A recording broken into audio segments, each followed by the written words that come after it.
नमस्कार, ज्योतिष यात्रा में आप सभी का स्वागत है।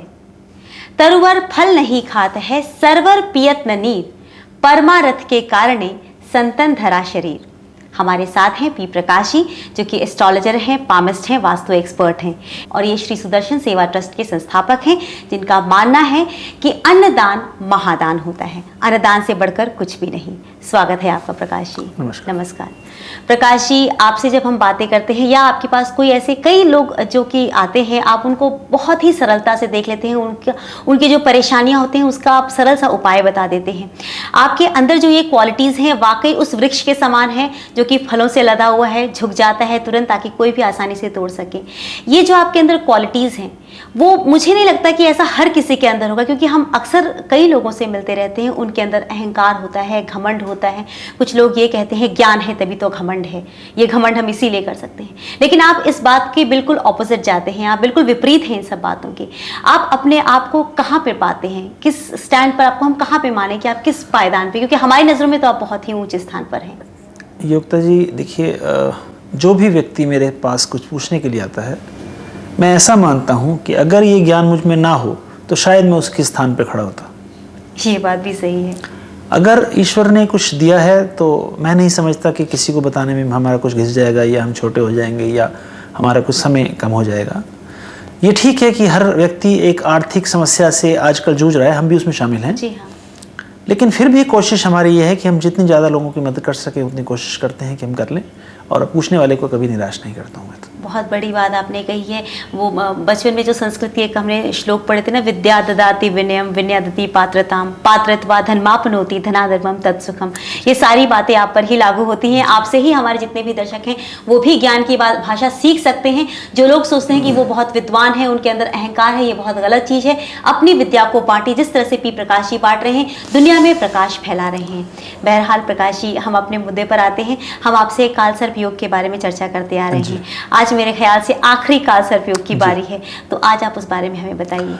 आखिरी जो 12वां काल सर्प योग होता है उसका नाम होता है शेषनाग काल सर्प योग। ये 12वें घर और छठे घर से लगा करता है। अगर 12वें घर में राहु और छठे घर में केतु जब आ जाते हैं और सारे ग्रह एक तरफ हो जाते हैं, ऐसे व्यक्ति को हम बोलते हैं कि इसको शेषनाग काल सर्प योग है। ऐसे व्यक्ति अपनी जन्मभूमि से हट के अलग रहा करते हैं, कई दफ़ा विदेशों में भी रहा करते हैं। ऐसे व्यक्तियों का बुरी आदतों के कारण खर्चे इस आदमी के बढ़ जाया करते हैं, ऐसे व्यक्तियों के, जिसके कारण उसको आर्थिक समस्याओं से जूझना पड़ता है। अगर किसी व्यक्ति को है, विधिवत इसका इलाज कराए और जो बुरे आदतें हैं उनको कम करने की कोशिश करे तो ईश्वर भी उनकी मदद करेंगे। बिल्कुल सही। आपने कहा कि विदेशों से भी धन कमाने की बात होती है। जो इंसान विदेश जाता है उसके परिवार वाले यही सोचते हैं कि विदेश में बहुत सारा धन कमाकर वो घर भेजेगा। लेकिन आपने बता दिया कि अगर इस तरह का काल सर्प योग है उन्हें, तो वो आर्थिक तंगी से गुजरेंगे, बुरी आदतों की वजह से। बुरी आदतों की वजह से। बहुत बढ़िया बताया आपने। हमारे जितने भी दर्शक इस समस्या से जूझ रहे हैं वो तुरंत आपके पास संपर्क करेंगे। बहरहाल, आप किसी योग के बारे में हमें हर बार खास बताते हैं, आज किस योग के बारे में हमें बताएंगे आप? योगिता जी, जो आज हम योग का वर्णन करने जा रहे हैं इसका नाम है सिंहासन योग। सिंहासन योग। ये अगर सारे ग्रह कुंडली के दूसरे, छठे, 8वें और 12वें घर में अगर एकत्रित हो जाए, मतलब इन 4 घरों में सारे ग्रह आ जाएं, जी, ऐसे व्यक्ति को हम कहते हैं कि सिंहासन योग है। जी। ऐसे व्यक्ति उच्च पदों पर आसीन हुआ करते हैं और देश के बड़े बड़े राजनेता भी इसी श्रेणी में आते हैं। या अगर वो किसी भी फील्ड में होगा तो उसका जो लेवल है वो सबसे ऊंचा उस फील्ड में हो जाया करता है, अगर किसी व्यक्ति के इस कुंडली में ये योग है। बहुत बढ़िया। आपने, हमें ध्यान है, दीपावली के दौरान आपने एक कार्यक्रम में कहा था कि श्री यंत्र की स्थापना की जानी चाहिए दीपावली के दौरान, ताकि घर में सुख और समृद्धि आए। मेरे पास कई कॉल्स आए, कई पत्र आए सिर्फ ये पूछने के लिए कि अगर हमने दीपावली पर श्री यंत्र की स्थापना नहीं की है तो क्या साल में कभी भी नहीं किया जा सकता, जैसे दीपावली ही शुभ मानी जाती है? नहीं योगिता जी, ऐसी श्री यंत्र को स्थापित करने के लिए ऐसी कोई भी बात नहीं है। देखिए, क्योंकि दिवाली में लक्ष्मी का पूजन किया जाता है, इसलिए हम उसको थोड़ा सा ज़्यादा हाईलाइट कर रहे थे अपने प्रोग्रामों की। दिवाली आने वाली है और अपने यहाँ श्रीयंत्र स्थापित करें। श्रीयंत्र कभी भी साल में एक अच्छा मुहूर्त देकर स्थापित किया जा सकता है, लेकिन उसकी पान प्रतिष्ठा जो है वो चल तरीके से होनी चाहिए, ऋग्वेद के अनुसार जो हमने बताया था। अगर कोई व्यक्ति कभी भी करना चाहता है तो हमसे संपर्क कर सकता है, कोई इसमें दिक्कत वाली बात नहीं है। जैसे आपने कहा कि मतलब चल तरीके के द्वारा उसे प्राण प्रतिष्ठा करवानी चाहिए, क्या आपसे कोई अगर संपर्क करता है, आपसे जानना चाहता है कि और चाहता है कि आप ही वो श्रीयंत्र की स्थापना उसके घर में करें, क्योंकि लोग अक्सर सोचते हैं कि अगर कोई बहुत ही विद्वान व्यक्ति है वो ही स्थापित करे, आपसे करवा करके ला के स्वयं ना करे और आपको ही बुलवा कर करे? क्या देखिए ये योगिता जी, पॉसिबल है? जिन श्री यंत्रों का जो प्राण प्रतिष्ठा चल तरीके से करी जा सकती है, चल का मतलब ही है कि आप उसको एक जगह स्थान से दूसरे स्थान पर रख सकते हैं। जी। हमारे पास जो श्री यंत्र उपलब्ध हैं, हम उसकी प्राण प्रतिष्ठा जो है वो ऋग्वेद के अनुसार चल तरीके से करते हैं। आप उसको स्वयं ले जाके अपने मंदिर में लाल कपड़ा बिछा के स्थापित करें और उसके सामने रोज एक घिया का दिया जलाएं। अगर उसके बाद भी आपने एक मकान से दूसरे मकान में ले जाना तो उसमें कोई भी प्रॉब्लम नहीं आती, उसमें हमारे जाने की कोई आवश्यकता नहीं पड़ती। अब एक जो खास सवाल हम आपसे हर बार पूछते हैं, आज भी आपसे पूछ लें कि जिन व्यक्तियों के पास अपनी जन्म कुंडली नहीं होती है और उन्हें सिर्फ अपना राशि का ज्ञान है कि वो किस राशि के हैं, उन्हें क्या करना चाहिए ताकि उनका व्यापार और उनका जो भी व्यवसाय वो कर रहे हैं, नौकरी भी कर रहे हैं, वो सुचारू रूप से चले, घर में सुख और समृद्धि आए। आज हम आपसे कर्क राशि के बारे में जानना चाहते हैं। देखिए योगिता जी, कर्क राशि वाले व्यक्तियों को किसी भी पवित्र नदी का, सरोवर का जल अपने यहाँ मंदिर में, अपने घर में रखना चाहिए या अपने कार्यस्थल में रखें। और पूर्णमासी के दिन उस गंगा जल को, या मैं गंगा जल से ही मैं बात कर लेता हूँ, उस गंगा जल को अपने दुकान के या अपने ऑफिस के दोनों तरफ मेन गेट के अगर वो थोड़ा सा छिड़क दें और हमेशा उसको अपने मंदिर में, अपने कार्यस्थल के रख लें, तो जो आने वाली परेशानी है उससे उनको बचा जा सकता है। चलिए, बहुत उम्दा बताया आपने। हमने आपसे पिछले बार बात की थी तो हमने आपसे पूछा था कि अगर 7th हाउस में राहु हो लड़कियों के तो विवाह में समस्या आती है।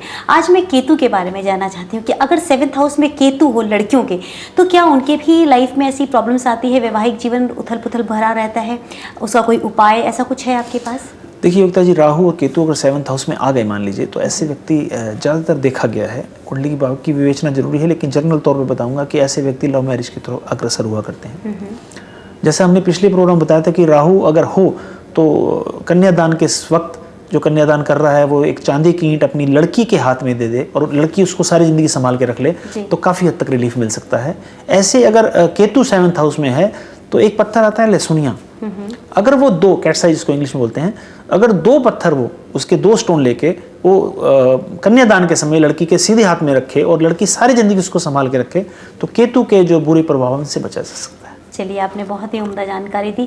अब चूंकि आपसे हम कर्ज मुक्ति के बारे में बहुत बार पूछ चुके हैं, आपने हमें बहुत अच्छे तरीके से समझाया है, लेकिन फिर भी कर्ज में लोग आजकल बहुत डूबे हुए हैं, क्योंकि आप देख रहे हैं आजकल मार्केट की जो हालत है, लोगों को आकर्षित करने के लिए बड़ी बड़ी कंपनीज जो है कर्ज देती रहती हैं और कई बार ऐसा होता है कि कर्ज न चुका पाने के कगार पे लोग जो है सुसाइड तक कर लेते हैं, जब उन्हें लगता है कि वो कुछ कर ही नहीं सकते। ऐसे कई हमने केसेस सुने हैं, देखे भी हैं, अभी हाल फिलहाल में भी ऐसा एक केस आया है।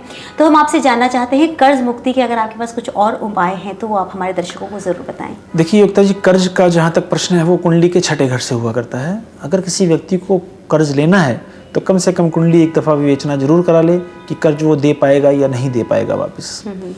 अगर किसी ने ले ही लिया है, मान लीजिए पिछले हमने एक झाड़ू का उपाय बताया था, इस बार आसान एक और उपाय समझाता हूँ कि संध्या काल के समय अपने घर की छत पे चले जाएं और एक नींबू के 4 टुकड़े सेंटर से करें, लेकिन नींबू कटना नहीं चाहिए, अलग अलग नहीं होना चाहिए, मतलब वो खुल जाए। उसको अपने सिर से क्लॉकवाइज 7 बार उसको घुमा के ऐसे और पीछे अपनी गली के अंदर फेंक दिया जाए या खाली स्थान में फेंक दिया जाए और संध्या काल में करेंगे तो कर्ज से धीरे धीरे करके मुक्ति मिलनी चालू हो जाती है। चलिए, आपने बहुत ही उम्दा तरीके से हमें कर्ज मुक्ति के बारे में बता दिया। अब हम आपसे चाहें कुछ अनमोल ऐसे टिप्स जिनको कि हमारे दर्शक फॉलो करें और उनके जीवन की परेशानियां दूर हो जाए। देखिए, वास्तु से जुड़ा हुआ आपको मैं एक छोटा सा बात बताता हूँ आज, कि अगर किसी व्यक्ति के घर के सामने बिजली का मेन पोल लगा दिया गया है तो ऐसे घर में जो गलत वाइब्रेशन है प्रवेश कर जाया करती है।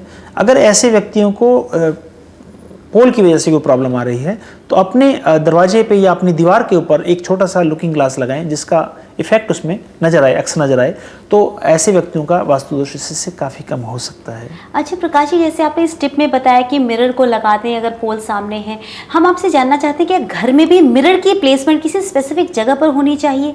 देखिए, वैसे तो अगर आप मैं ये कहूँगा कि हर व्यक्ति को ज़्यादा अंधविश्वासों में नहीं डलना चाहिए।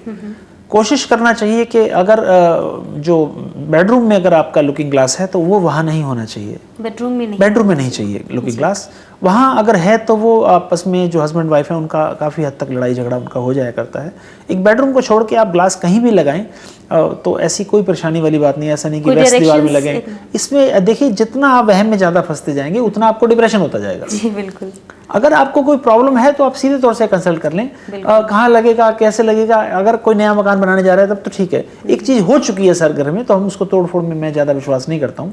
और अगर आपकी जन्म कुंडली ठीक है और उसके स्टार ठीक हैं तो आपको वास्तु दोष भी बहुत साधारण तौर से कम नुकसान करते हैं। अगर कुंडली के ग्रह खराब हैं तो वास्तु दोष भी ज़्यादा नुकसान करता है। जैसे किसी कमजोर आप बच्चे को या आदमी को बीमारियां सबसे पहले घेरती हैं। बिल्कुल सही कहा। तो वास्तु दोष अगर ठीक करना है तो किसी भी वास्तुशास्त्री को मेरा अपना मानना है कि ज्योतिषी होना भी जरूरी है। बिल्कुल। अगर मेरी कुंडली में अच्छे ग्रह हैं, अच्छे स्टार हैं तो वास्तु दोष मुझ पर कम प्रभाव डालती है। बिल्कुल सही आपने कहा। आपसे हमने आज बहुत सारी जानकारी ली है। पी प्रकाश जी, आज आपकी सभी जानकारियों के लिए हम आपको धन्यवाद देना चाहेंगे। नमस्कार। नमस्कार।